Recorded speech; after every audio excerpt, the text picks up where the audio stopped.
구약성경 422페이지 사무엘상 10장 1절 말씀입니다. 자, 우리 한 목소리로 같이 읽겠습니다. 시작. 이에 사무엘이 기름병을 가져다가 사울의 머리에 붓고 입맞추며 이르되 여호와께서 내게 기름을 부으사 그의 기업의 지도자로 삼지 아니하셨느냐?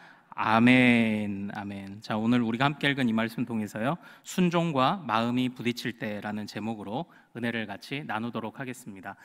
사랑하는 여러분, 우리 지난주에 미스바에 관해서 우리가 말씀을 배웠습니다. 에베네셀, 미스바 성회를 하며 주님이 우리를 여기까지 도우셨다라는 말씀을 나누었습니다. 하나님께서도 또 오늘 이 예배 중에도 또 우리의 앞으로의 남은 모든 인생 걸음에도 에베네셀의 은혜로 우리와 함께 하실 줄 믿습니다. 오늘도 이 시간 말씀을 우리가 겸손히 받을 수 있기를 소망합니다. 저는 2009년에 그때 전도사로 사역하던 교회를 옮겨가서 이제 세 번째 교회를 들어가게 되었습니다. 첫 번째 교회에서는 그때 목사님과 저희가 신학적으로 부딪히는 일이 많아서요, 그래서 그곳에서 나오게 되었고요. 두 번째에서는요, 부교역자들을 부당하게 대하시는 목사님을 만나면서 제가 또 그곳을 나오게 되었습니다. 그러다가 이제 세 번째 들어갔던 교회는 제가 지금도 이제 가끔씩 연락드리며 제일 존경하는 담임 목사님 중에 한 분이신 그런 목사님을 만나는 아주 좋은 교회였습니다. 그런데 이 교회는 특징이 뭐였냐면은 정말 전통 교회였습니다. 그래서 뭐 별다른 큰 이렇다 할 행사나 아니면 뭐 이런 것들이 굉장히 좀 하지 않고 경직되어 있는 듯이 보이는 그런 교회였습니다.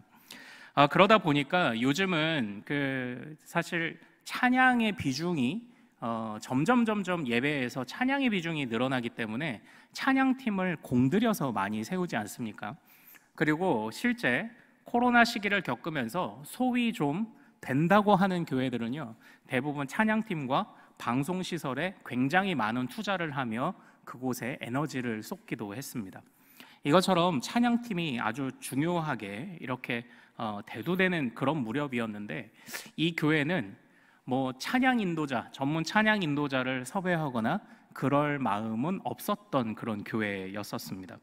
그러다 보니까 저녁 예배를 드렸거든요. 저녁 예배를 드릴 때 이제 그래도 저녁 예배 전에 찬양을 한 15분 정도 하는데, 그때에 저희 전도사들이 좀 제법 큰 교회여서 전도사들이 한 7, 8명 됐습니다. 전도사들이 돌아가면서 이제 찬양 인도를 이렇게 했었습니다. 그래서 한 사람 이렇게 보는데, 어느 날 이제 저의 찬양 인도 차례가 되었어요.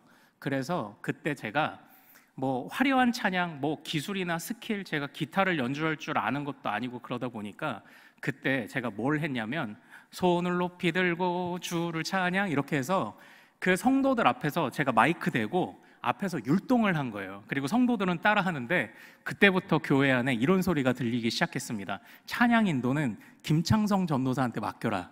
이렇게 돼서 제가 그때부터 찬양 인도를 시작을 했었어요. 근데 정말 잘 못했거든요. 그런데 찬양 인도를 어쨌든 해야 되니까 합니다. 처음에는 그래도 내가 우리 전도사들 중에서 그래도 목사님에게 인정을 받나? 성도들이 나를 좀 좋아해 주시나? 이런 마음으로 시작해서 열심히 율동을 하고 했지만, 제가 율동을 아는 곡이 뭐 수백, 수천 곡 될까요? 하다 보니까 미천이 떨어지기 시작하는 겁니다. 그런데 어느 날 목사님이 부르셔서 김창성 전도사가 찬양 인도를 잘하니 금요 기도회도 맡아봐라. 이제 이렇게 된 거예요. 이제 부목사님이 담당하시던 찬양팀이 부목사님이 나가시게 되면서 금요 기도회가 공석이 되다 보니까 제가 금요 기도회 찬양, 그리고 또 주일 저녁 예배 찬양 이렇게 이제 맡게 된 겁니다. 그러다가 어쨌든 꾸역꾸역 이렇게 해내고 있는데, 수요일 오전에 이제 저희 교회가 어떻게 하면 교회가 좀 더 서로 뭉칠 수 있을까 고민을 하다가 이제 엄마들을 위한 엄마 기도회라는 것을 수요일 오전에 이제 만들기 시작을 했어요. 그래서 여성들을 위한 기도회를 잘한다는 교회도 탐방 가보고 했는데, 그 기도회를 전도사인 저에게 맡기셨습니다. 그래서 수요일 오전에 또 찬양 인도와 그 기도회를 인도하는 것까지 이렇게 맡게 되었던 이제 그런 상황이었습니다. 그러니까 처음에는 그래, 나도 인정받는구나라고 시작을 했지만 점점 갈수록 이 밀려드는 부담감을 어떻게 할 수가 없는 겁니다. 그래서 어떨 때는 목사님께서 뭐 이제 아주 뭐 혼내시거나 닥달하신 건 아닙니다. 그래도 이것도 해봐야지, 저것도 해봐야지 하는데 저의 한계를 알기 때문에 일이 진전이 안 되는 거예요. 그래서 여성 기도회라고 시작을 했는데 모이는 사람은 적고, 그런데 그곳에 계속 매주일마다 어쨌든 소수가 모인 사람들을 데리고 찬양 인도는 해야 하고, 말씀은 똑같이 전해야 하고, 또 심지어는 또 소질에 없는 여기저기 강사도 불러와야 하는데, 제가 또 이제 아쉬운 소리를 잘 못해가지고 강사를 불러와야 되는데 강사비는 또 쥐꼬리만큼 이렇게 책정이 돼 있다 보니까 여러 가지 어려움들이 참 많았습니다. 그래서 그때 우리 여성 기도회 그리고 찬양팀을 같이 하던 여집사님들이 계셨는데, 그 집사님들과 참 많이 고민했던 것 같습니다. 이 집사님들도요, 처음에 같이 찬양팀 하시죠 라고 했을 때 순종하며 뛰어들었습니다. 그러나 점점 하다 보니까 부담이 찾아오기 시작한 겁니다. 이 여집사님들을 찬양팀으로 발굴했던 이유는요, 이 여집사님들이 교회에서 서로 기타를 배우시는 기타반이었습니다.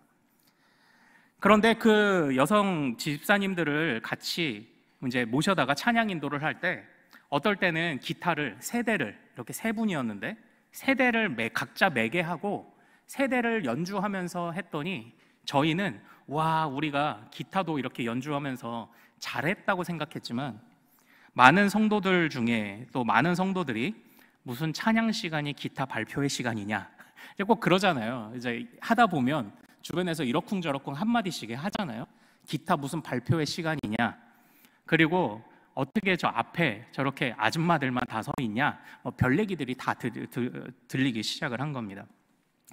그때에 저희가 어떤 시점에 정확하게 느꼈던 게 있습니다. 우리는 영적으로 침체됐습니다. 우리 찬양팀은 영적으로 침체되어 있습니다. 그런데 그 사역을 내려놓을 수 있었을까요? 아니요, 내려놓을 수 없었어요. 여전히 우리는 수요일 오전에 여성 기도회와 금요일 저녁 찬양과 주일 저녁 예배 찬양까지 여전히 해야만 했습니다. 사랑하는 여러분, 사실 이것이 저만의 일은 아니죠. 여러분들이 아마 한 번쯤은, 아니면 한 번 이상 다 겪으셨을 법한 문제일 것입니다. 처음에 교회에서 무슨 일을 맡겨주시면 기쁘고 그리고 즐겁게 순종하겠다고 아멘하고 시작하는데, 점점 하다 보면 옆에서 한마디씩 툭툭 합니다. 이러쿵저러쿵 한마디씩 툭툭 합니다. 또 하다가 무언가 내가 부족함을 느끼게 되는 순간 도망치고 싶지만 도망칠 수도 없고, 우리 보통 그렇잖아요. 아니, 그래도 지금 내려놓으면 어떻게 1년은 해야지, 이런 얘기들을 하거나, 우리 그런 얘기들을 듣지 않습니까? 아마 제가 겪었던 이런 고민들은 여러분들이 또 다 겪어봤을 법한 그런 고민일 것이라고 생각을 합니다. 사랑하는 여러분, 사실 우리가 이 교회 사역을 감당한다고 할 때요, 어렵습니다.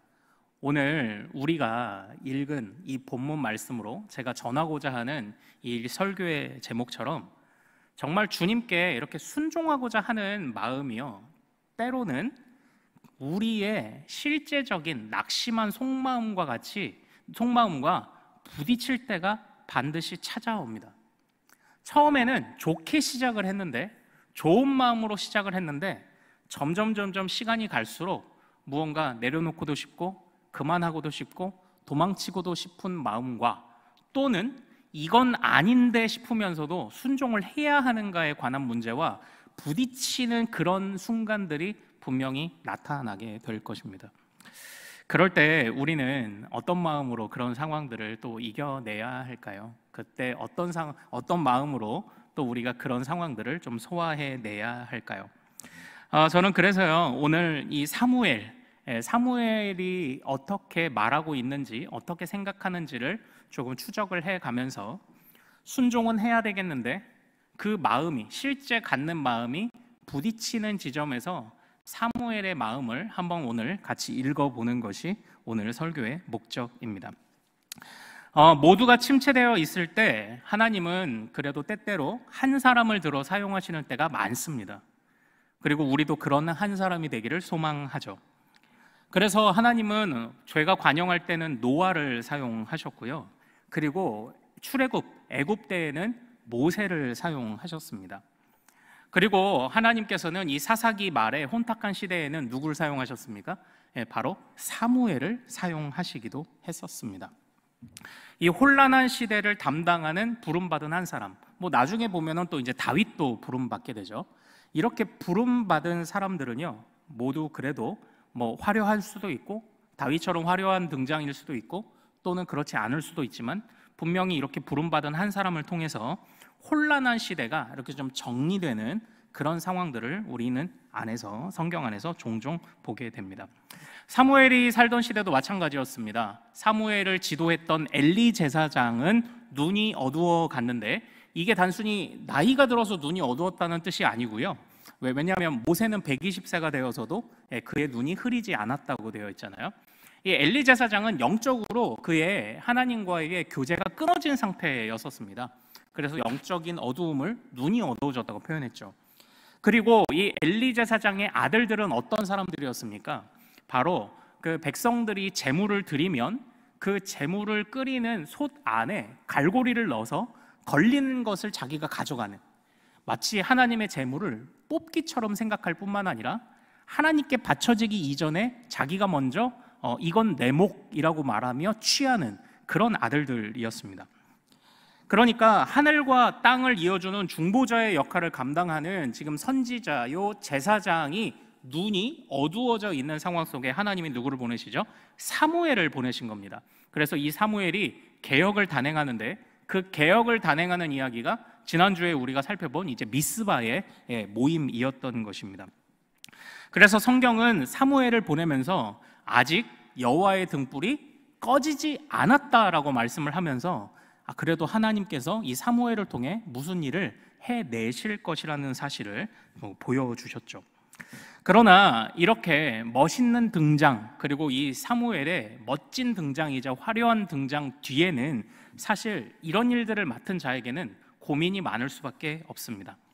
노아는 하나님 앞에서 끝까지 충성하며 그 시대를 살리는 사람이었습니다. 그러나 노아는 고민이 없었나요? 아니요. 사람들이 볼 때마다 조롱합니다. 아이고, 저 미련한 것, 저 산에다가 배를 만드는 것 봐, 이렇게 조롱합니다.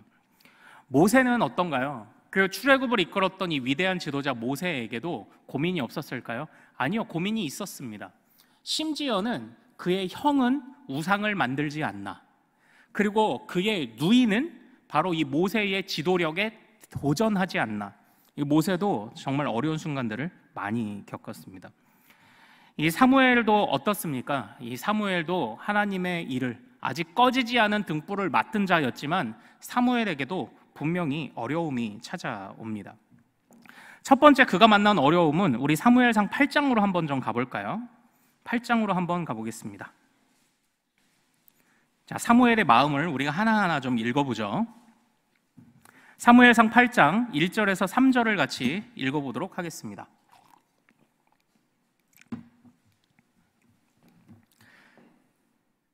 자, 같이 읽습니다. 시작. 사무엘이 늙음에 그의 아들들을 이스라엘 사사로 삼으니 장자의 이름은 요엘이요 차자의 이름은 아비야라. 그들이 브엘세바에서 사사가 되니라. 그의 아들들이 자기 아버지의 행위를 따르지 아니하고 이익을 따라 뇌물을 받고 판결을 굽게 하니라. 아멘. 지금 이렇게 하나님께 부름받은 사무엘도 열심히 활약했지만 사무엘이 점점 나이가 들어갑니다.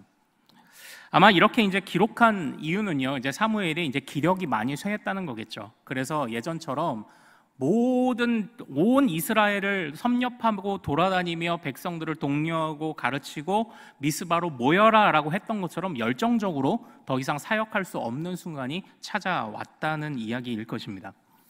그런데 안타까운 것은 그때의 그의 아들들입니다. 이제 사무엘에 이어서 이제 제사장으로 서야 하는데 그 아들들이 엘리 제사장의 아들들 못지않게 이제 망나니가 되었던 거죠. 그래서 뇌물을 받고 판결을 굽게 한다. 또 혼란한 사사 시대로 다시 돌아가고 있는 그런 모습을 보여줍니다. 이것을 이제 보면서요, 이제 사실 사무엘의 영향력이 점점 약해져 갈 수밖에 없죠. 그 이후에 백성들이 그런 모습들을 보면서 무엇을 요구합니까? 자, 8장 우리 4절과 5절을 읽어보겠습니다. 자, 같이 읽습니다. 시작. 이스라엘 모든 장로가 모여 라마에 있는 사무엘에게 나아가서 그에게 이르되 보소서, 당신은 늙고 당신의 아들들은 당신의 행위를 따르지 아니하니 모든 나라와 같이 우리에게 왕을 세워 우리를 다스리게 하소서 한지라. 아멘.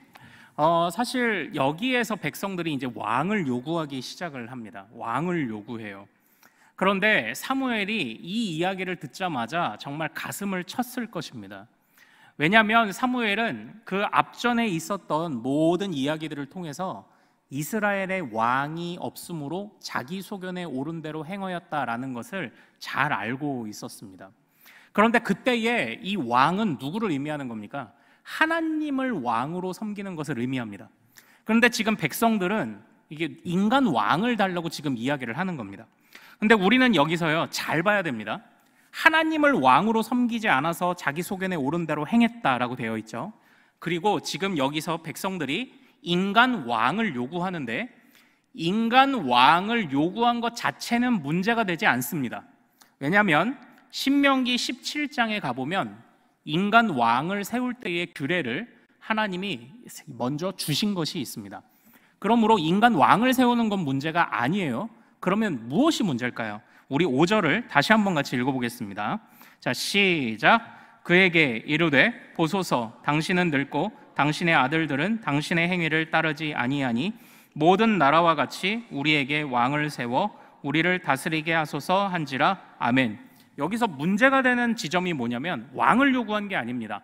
모든 나라와 같은 왕을 요구했던 이것이 문제가 되는 겁니다.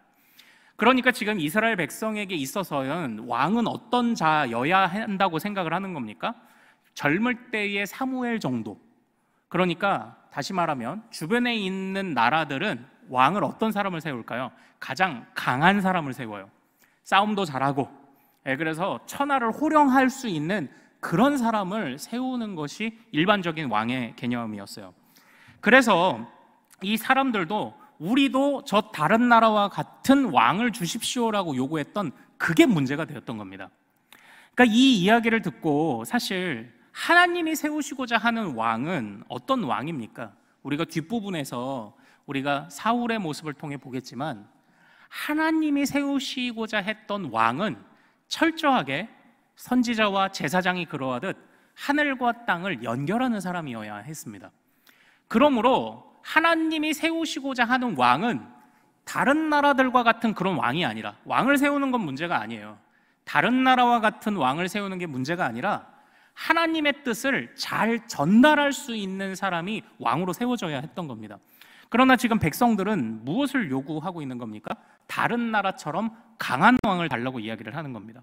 그러니까 지금 혼란한 상황이 벌어지고 있을 때에 진단이 다른 거예요. 백성들이 내리고 있는 진단이 다른 겁니다. 이건 오늘날도 중요합니다. 오늘날 교회 안에도, 가정 안에도, 이 시대를 바라보는 눈에도 아주 중요합니다. 진단이 잘못되면 처방이 잘못될 수밖에 없어요. 그런데 지금 이스라엘 백성들은 그 진단에서부터 지금 실수를 하고 있는 겁니다. 죄를 짓고 있는 겁니다. 하나님의 말씀을 전달할 수 없었던. 자, 그런데 여기에서 사무엘이 어떤 마음을 가졌을지 한번 생각을 해봅시다. 이 8장 5절에 보면 당신은 늙고 당신의 아들들은 당신의 행위를 따르지 아니하니, 지금 이 백성들이 뭐라고 말합니까? 사무엘의 잘못을 지적합니다. 그러니까 사무엘은 여기서부터 첫 번째 마음의 충돌을 갖습니다. 백성들의 요구에 이건 아닌데 라는 생각이 들지만, 그러나 자기가 자신 있게, 저 화면을 체크해 주세요.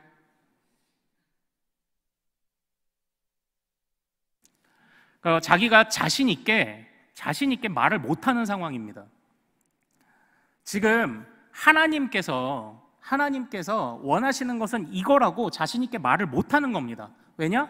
내가 기력이 없고 내 아들들이 망나니인 것은 사실이기 때문이에요. 거기서 첫 번째로 마음이 부딪힙니다.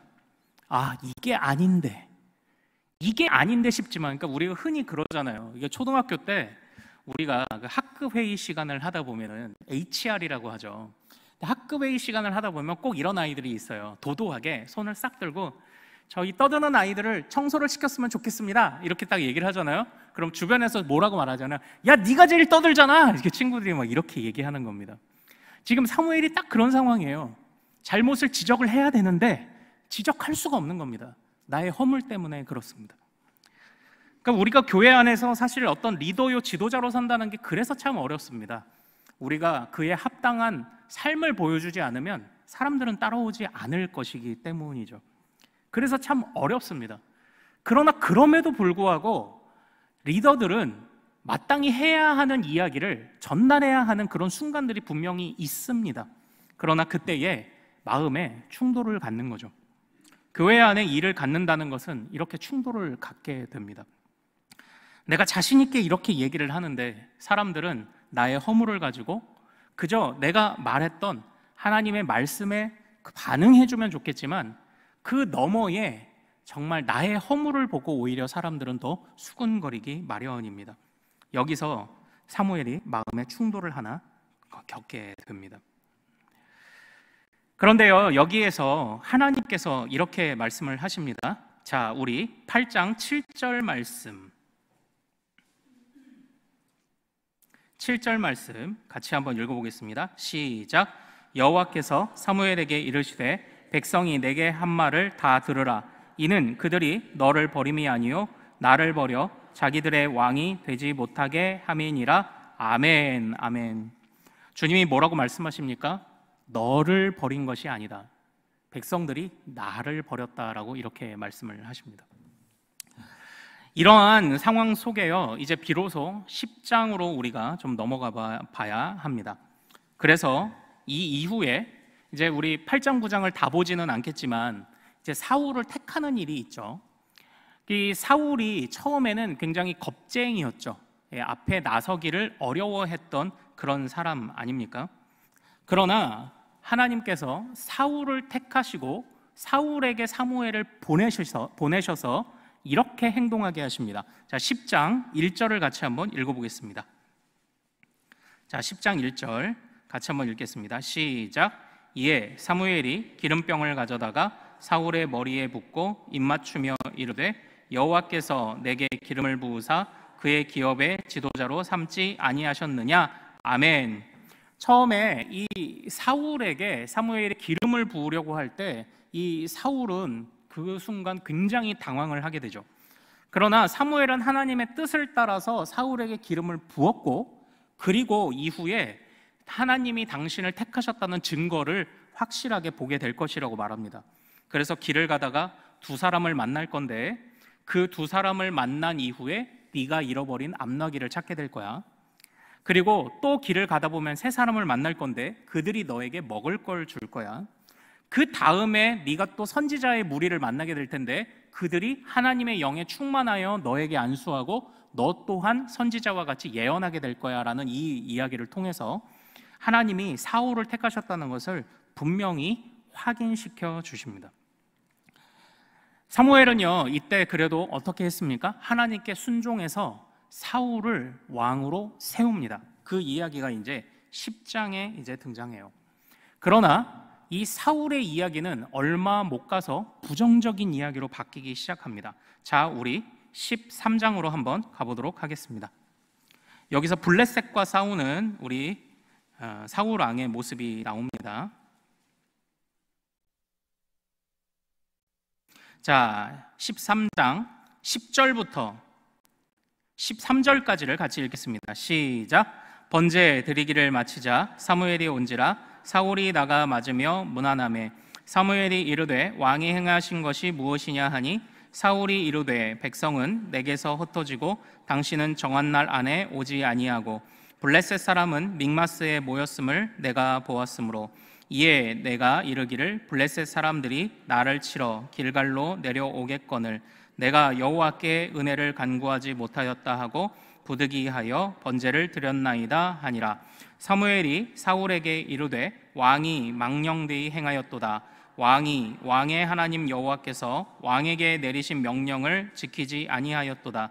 그리하였더라면 여호와께서 이스라엘 위에 왕의 나라를 영원히 세우셨을 것이거늘. 지금 이 이야기가 무엇입니까? 사울이 블레셋과 전투를 앞두고 있을 때 무려 7일이나 기다렸는데 이 사무엘이 오지 않습니다. 그래서 그때에 사무엘 대신해서 본인이 제사를 드려버리죠. 이게 하나님 앞에 범죄가 되었습니다. 그래서 사무엘이 그를 책망합니다. 이때의 사무엘은 어떤 마음을 가졌을까요? 이때에 사울에게 기름 부었던 자신의 손을, 기름 부었던 그 순간을 아파하고 스스로 자책하지 않았을까요? 내가 이런 사람에게 정말 기름을 부었단 말인가? 이런 생각을 하지 않았겠습니까? 그리고 이제 문제는 15장입니다. 15장으로 가면 우리가 잘 아는 말씀이 있죠. 15장에 가면 바로 아말렉과의 전투에서 일어난 일입니다. 자, 우리 아말렉과의 전투에 우리 14절, 15장 14절을 같이 한번 읽어보도록 하겠습니다. 13절과 14절을 같이 읽겠습니다. 자, 같이 읽습니다. 시작. 사무엘이 사울에게 이른즉 사울이 그에게 이르되 원하건대 당신은 여호와께 복을 받으소서. 내가 여호와의 명령을 행하였나이다 하니 사무엘이 이르되 그러면 내 귀에 들려오는 이 양의 소리와 내게 들리는 소의 소리는 어찌 됨이니까 하니라. 아멘. 지금 이 아말렉과의 전투에서 이제 두 번째 문제가 발생하는데요. 그게 뭡니까? 하나님이 15장 초반에 그 모든 땅을 진멸하라고 명령을 하셨지만 이 사울 왕은 하나님께 좋은 것을 드린다는 명목으로 말씀을 어깁니다. 그래서 그 전리품들 중에 좋은 것을 세워 놓죠. 그 모습을 보면서 사울이 그를 책망하는 겁니다. 도대체 이 양의 소리는 무엇입니까? 라고 묻는 거죠. 그러니까 하나님이 명하신 대로 하면은 지금 그곳에서는 모두가 진멸되어서 아무런 소리도 나지 않아야 합니다. 승리의 개가를 부르는 이스라엘 백성들의 소리 외에는 나지 않아야 합니다. 그러나 지금 어떤 소리가 납니까? 양의 소리가 나기 시작했던 거죠. 사울은 알아챘습니다. 도대체 이게 무슨 소리입니까? 여기서 사울의 두 번째 갈등이 시작됩니다. 자, 첫 번째 갈등은 뭐라고요? 하나님의 일을 감당해야 하긴 하는데 능력이 없는 자신을 발견한 게 사울의 첫 번째 갈등입니다. 두 번째 갈등은 뭔가요? 하나님이 하라고 해서 했는데 좋은 결과가 나오지 않는 상황입니다. 하나님이 시키신 일을 순종해야 되겠다고 생각은 했는데 감당할 능력이 안 됩니다. 두 번째는 하라고 해서 순종은 했는데 이건 무언가 잘못되어 가고 있는 것처럼 느껴집니다. 그럼 그때 우리에게 고민이 생기기 시작하죠. 괜히 순종했나? 잘못 분별을 했나? 내가 하나님 앞에 죄를 지은 건가? 이런 수많은 생각들을 했을 것입니다. 정말 이 사무엘의 이 마음이요, 사실은 이게 이 세부적으로 그 마음이 다 묘사된 것은 아닙니다. 그러나 그가 말하고 있는 바들 안에서 우리가 읽어낼 수 있는 그의 마음은요, 아마 이런 후회들을 했을 것입니다. 사랑하는 여러분, 정말로 우리가요, 이게 교회 사역을 하다 보면 이제 이런 고민을 많이 겪습니다. 능력이 없어서 고민이 되고요, 원하는 만큼 결과가 주어지지 않아서 또 고민이 됩니다. 참 때로는요, 우리에게요, 그 말이 제일 무서운 말이지 않습니까? 순종이 뭐보다 낫다? 제사보다 낫다. 이게 정말 어려운 말 아닙니까? 사실은 이 말이요, 그 사무엘이 이 이야기를 할 때는요, 사실 무조건 순종은 아닙니다. 사실상 이 사무엘이 이 양의 소리가 어찌 됨이냐라고 할 때 15장에서는 주님의 말씀을 들으라는 것과 이 양의 소리가 들리는 것을 대조하고 있습니다. 그래서 지금 이 사무엘은요, 이 사울을 바라보면서 하나님의 소리를 듣지 못하고 오히려 양의 소리를 듣고 따라갔던 이 사울 왕을 사무엘이 책망하고 있는 이 구조가 15장에서 이제 드러나고 있는 것인데, 이것을 놓고 보면 우리가 마땅히 해야 하는 순종이 무엇이냐? 그건 하나님이 주신 명확한 말씀에 대한 순종입니다. 그러나 상당수의 우리가 볼 때에 우리가 주의를 지키십시오, 거룩하게 사십시오, 이것에 관해서는 우리가 이견이 없죠. 이견이 없습니다. 이건 토를 달면 안 됩니다. 무조건 그렇게 순종해야 합니다. 그러나 사실 이 교회라는 공동체와 아니면 이 한국교회 안을 바라보고 노예를 바라보고 할 때 때로는 이게 맞는 순종인가 아닌가라고 갈등되는 순간도 사실 있기 마련입니다. 그것에 관해서 어떻게 해석하느냐에 따라서 서로 생각이 다르고 이제 그것에 따라서 우리가 예산도 여기에 쓰자는 사람이 있고 쓰면 안 된다는 사람이 있고 그렇게 나타나기 마련입니다. 명확한 것도 있지만 또 명확하지 않은 지점도 분명히 있어요. 그러나 우리가 순종이 제사보다 낫다고 할 때는 누가 봐도 이견 없이 명확한 일에 관해서는 우리가 이 말이 맞습니다. 그러나 다른 모든 일에 관해서도 다 적용하기는 사실상 쉽지는 않습니다. 그러나 중요한 것은요, 어쨌든 이 사무엘은 지금 이 나이가 들고 아들도 사무엘이 정말 사무엘처럼 되지 못한 아들들이 되고 있었지만 그래도 사무엘은 끝까지 하나님 편에서 순종을 합니다. 그러나 순종했는데 그에게 고민이 찾아오는 것이죠. 아니, 이렇게 될 것을 왜 기름 부으라 하셨습니까? 아니면 이렇게 될 것을 왜 나에게 이런 일을 맡기셨습니까? 이런 생각이 사무엘에게 들었을 것입니다. 하나님은 왜 그러실까요? 하나님은 왜 우리에게 감당되지 않는데도 왜 그런 일을 맡기시는 걸까요? 하나님은 또 하나님이 이 사울왕이 이렇게 몰락할 걸 모르셨을까요? 아닙니다. 전지전능하신 하나님은 다 아셨을 겁니다. 그런데 이렇게 몰락할 것을 알면서도 하나님은 왜 사울왕을 세우셨을까요? 우리는 그것을 다 알지는 못합니다.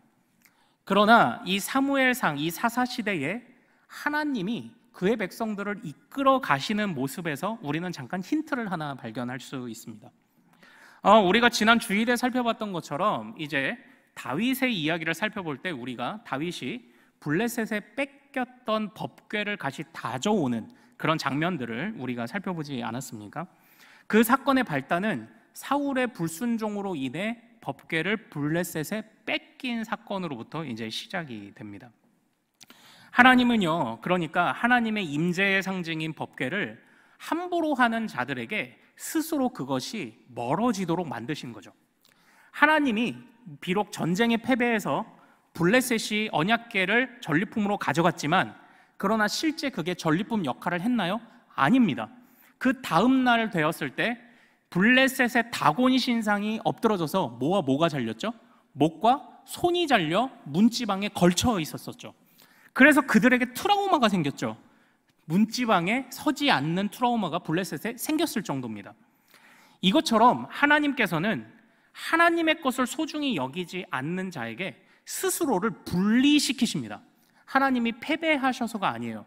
하나님이 그들에게 멀어지셨음을 스스로 선포하시는 것이죠. 그런데 우리는 여기서 한 가지 중요한 사실을 보게 됩니다. 이스라엘 백성들은 분명 범죄하였습니다. 그래서 언약궤도 빼앗기게 되었습니다. 그러나 여기서 중요한 사실은 이스라엘 백성들이 범죄하여 하나님의 임재가 떠났지만 여전히 이스라엘 백성들은 가나안 땅에 살고 있었다는 겁니다. 이스라엘 백성들은 범죄했습니다. 하나님이 주신 땅에서 살고 있지만 범죄했습니다. 그러면 어떻게 하나요? 그 땅의 주인이신 하나님께서 그 땅을 빼앗으실 수도 있지만 그러나 그 땅을 여전히 허락하셨다라는 것입니다. 제가 이 부분을 신대원 가서 배울 때 제일 감동됐던 부분이 바로 그것입니다. 하나님이 스스로를, 하나님의 임재를 떠나게 하셨지만 그러나 그의 백성들을 여전히 그 땅에 두셨습니다. 저희 교수님이 가르쳐 주시고 기록하신 책에서 그 부분을 참 중요하게 언급하고 있습니다. 하나님이 왜 그렇게 그의 백성들을 스스로의 임재의 상징은 떠나갔을지언정 왜 가나안 땅에 여전히 그의 백성들을 두신 것이었을까요? 이게 오늘 우리의 의문들을 해결하는 작은 키가 됩니다. 왜 그의 백성들을 여전히 그 땅에 두셨을까요? 같이 한번 따라해 볼까요? 하나님께서 다시 한번 기회를 주시려고, 바로 그겁니다. 핵심은 거기에 있어요. 그래서 하나님이요, 이 사울 왕이 물론 하나님의 커다란 시간 계획표 안에서는 사울 왕이 돌아설 것을 모르시지 않았을 겁니다. 그럼에도 불구하고 왜 그를 굳이 기름을 부어 왕으로 세웠을까요? 다른 많은 것들을 제쳐두고라도 이것은 사울 왕을 향한 하나님의 기회였습니다. 기회를 주시는 하나님이었습니다. 왜 열방과 같은 강한 왕을 원한 백성들을 징계하신 것이 아니라 그들의 말을 수용하시며 왕을 주셨을까요? 그의 백성들에게 다시 한번 기회를 주신 것입니다. 그래서 사울 왕이 적어도 초반에는 하나님의 말씀을 잘 듣죠. 그래서 전쟁에 나가도 하나님의 능력으로 승리합니다. 하나님의 말씀을 잘 듣다 못해 예언도 합니다. 하나님의 말씀을 잘 들었습니다. 하나님께서 기회 주시는 하나님이심을 그들이 초반에는 이것이 어느 정도 제대로 되어가는 것 같습니다. 사울도 하나님의 말씀을 들었고, 그리고 하나님의 말씀을 제대로 듣고 전하는 왕에게 백성들 또한 열광했습니다. 그 모두에게 하나님이 기회를 주고 계셨다라는 것이죠. 하나님은요, 사실 이러한 방식으로 이스라엘을 계속 이어가셨습니다. 이후에 다윗 시대에서 한참 지나 이 이스라엘이 남유다와 북이스라엘로 쪼개질 때 이 북이스라엘 열지파를 차지한 왕이 누구였나요? 여로보암 왕이었습니다. 그런데 이 여로보암에게 하나님이 무엇을 약속하시냐면, 비록 범죄함으로 나뉘어진 땅이었지만 여로보암에게도 네가 하나님의 말씀을 잘 듣고 순종하면 다윗에게 허락했던 것과 같은 영광을 주시겠다고 여로보암에게 약속을 하세요. 그러나 그 이후에 여로보암이 그것을 보기 좋게 발로 차버립니다. 그래서 북이스라엘이 먼저 멸망한 거예요. 그러나 중요한 핵심은 하나님은요, 어떤 계기로 어떤 일을 통해 등장하게 된 사람이든지 그들 모두에게 공평하게 기회를 한 번씩 주시는 모습을 우리가 볼 수 있어요. 이스라엘 백성이 바벨론 포로기에 끌려갔을 때에도 그들이 여전히 그 땅으로 다시 돌아올 수 있었던 것이 무엇입니까? 여전히 기회를 주시는 바로 하나님이시다라는 겁니다. 사랑하는 여러분, 우리는 여기서 한 가지 그래도 우리 마음에 품어야 하는 말씀의 힌트를 하나 배우게 됩니다. 하나님, 정말 내가 이것을 감당할 능력이 없는데 왜 나에게 이걸 맡기십니까? 하나님, 무언가 잘못되어 가고 있는데 내가 이런 상황에도 순종을 해야 합니까? 때로는 교회 생활이 우리가 열심히 노력을 해도 달라지는 것 같지 않고, 우리 공동체는 왜 이러나 싶고 밑빠진 독에 물붓기처럼 여겨지는 때도 분명히 있습니다. 또는 어떤 한 사람을 상대를 하면서 그 사람을 하나님의 백성으로 이끌어 오기까지 정말 눈물을 흘렸는데도 그걸 끝까지 붙잡기, 돌아서지 않는 사람을 보면서 놓아버리고 싶은 그런 때도 있을 것입니다. 그러나 분명한 것은요, 하나님께서 다는 이해할 수 없습니다. 하나님이 왜 우리에게 이런 순종을, 이렇게 아픈 순종을 요구하시는지 우리는 다는 알 수 없습니다. 그러나 그 순종을 통해서 하나님은 우리에게 기회를 주고 계시는 것이고요, 우리의 순종을 통해 유익을 얻게 될 누군가에게 하나님은 또 한 번의 기회를 허락하고 계신다라는 것입니다. 그러므로 사울이 이렇게 돌아설 것을 알면서도 기회를 주신 그 하나님, 이렇게 미련한 자에게 기회를 주신 하나님이라면 하나님은 어느 누구에게든지 돌아설 수 있는 기회를 주시는 하나님이시겠죠. 잘못된 것을 알면서도 그래도 그를 세우시는 하나님이라면 그래도 하나님은 모두에게 공평하게 기회를 주시는 하나님이 아니십니까? 사실 우리가 순종을 해야 될 때 마음이 충돌되는 경우들이 분명히 있습니다. 그러나 우리는 변치 않는 하나님의 일하심을 신뢰하며 그때에 이렇게 고백합시다. 이 일은 내가 감당하기 어려운 일일 수도 있지만 하나님이 나에게 주시는 기회이기도 할 거야. 내가 정말 이 일을 감당할 때 밑빠진 독에 물이 붙는 것처럼 저 사람은 돌아서지 않고 공동체는 회복되지 않고 어려움이 많지만 그래도 하나님이 나에게 기회를 주셨던 것처럼 저 사람에게도 지금 돌아설 수 있는 기회를 주고 계시는 걸 거야. 우리가 이런 마음을 고백할 수 있기를 소망합니다. 쉽지 않아요.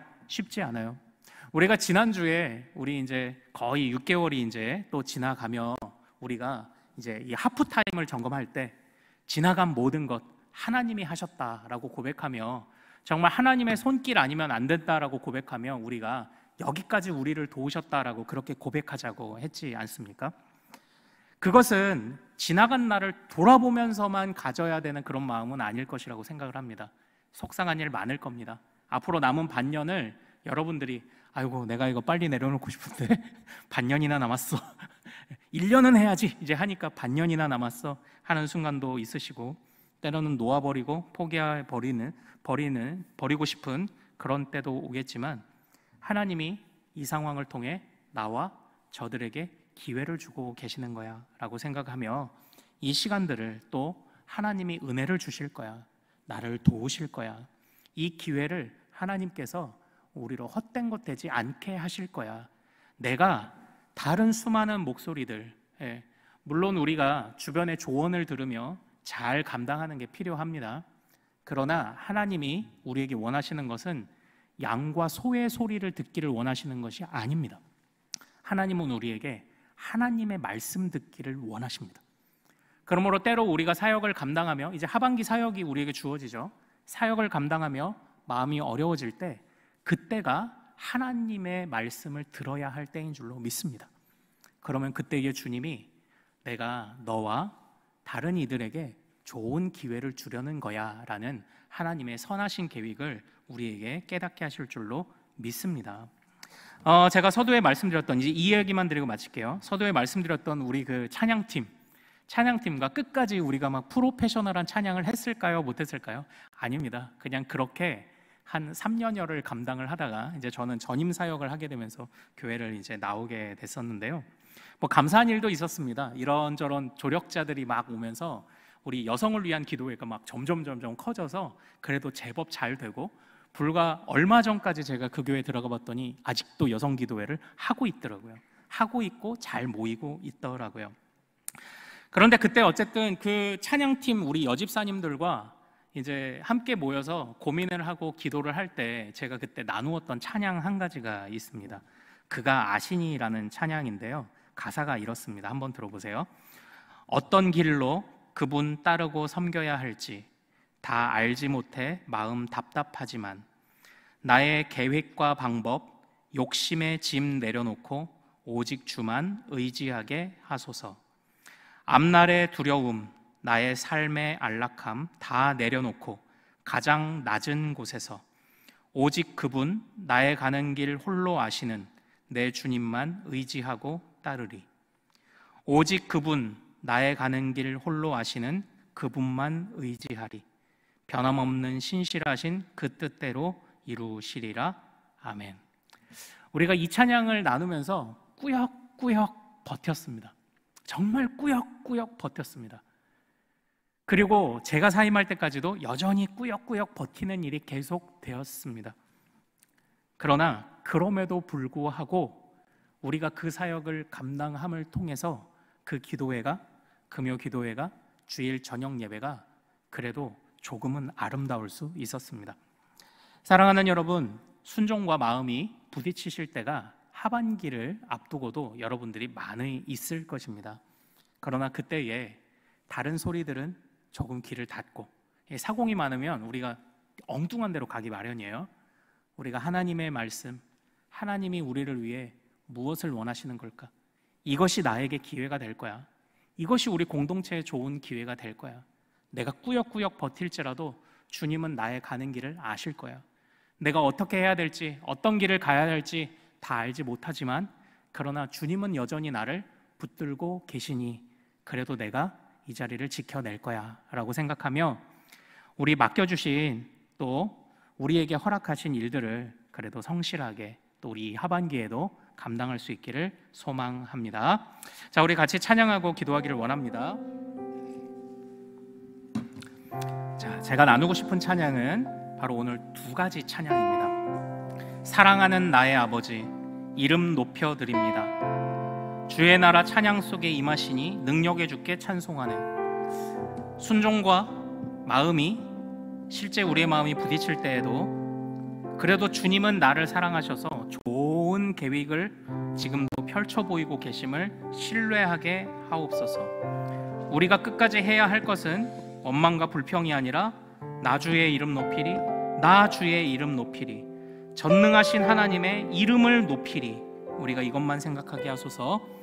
그리고 정말 우리가 꾸역꾸역 이 사역을 감당하는 것처럼 느끼는 순간, 마음이 부딪히는 순간, 나의 능력 없음 또는 달라지지 않는 이들로 인해 실망하게 되는 때에도 우리 잊지 맙시다.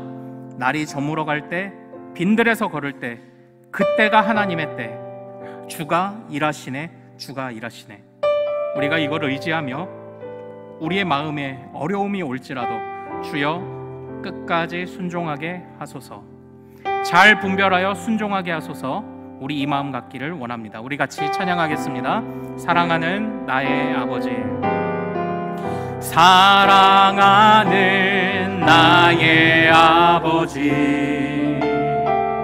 이름 높여드립니다. 주의 나라 찬양 속에 임하시니 능력의 주께, 능력의 주께 찬송하네. 전능하신 하나님 찬양, 언제나 동일하신 주, 전능하신 하나님 찬양, 영원히 다스리네. 사랑하는 나의 아버지, 사랑하는 나의 아버지, 이름 높여드립니다.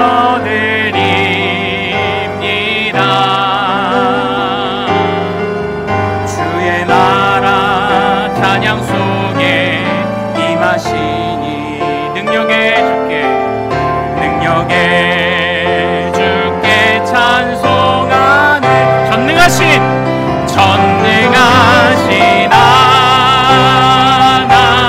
하나님 찬양,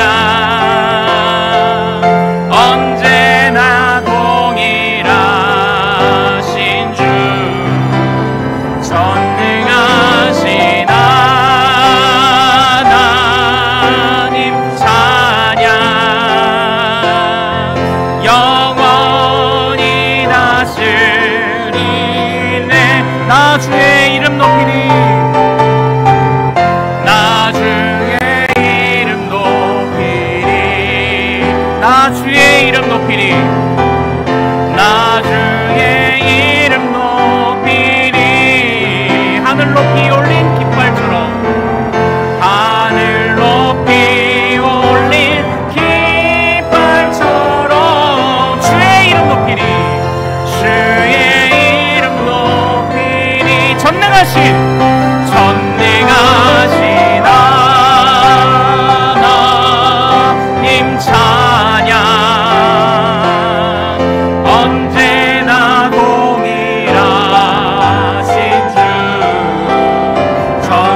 전능하신 하나님 찬양.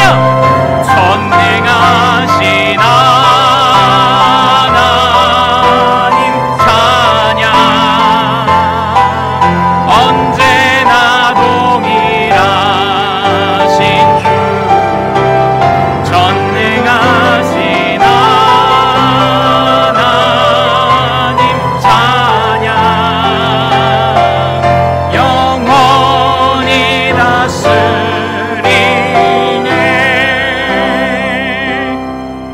사랑하는 여러분, 우리 이 시간 또 우리가 담당할 하반기 사역들을 위해서 같이 또 기도하겠습니다. 우리에게 맡겨주신 또 사역들을 위해 기도하기를 원합니다. 마음에 부딪힘이 있죠. 내가 이걸 정말 잘할 수 있을까? 그리고 또 후회도 있습니다.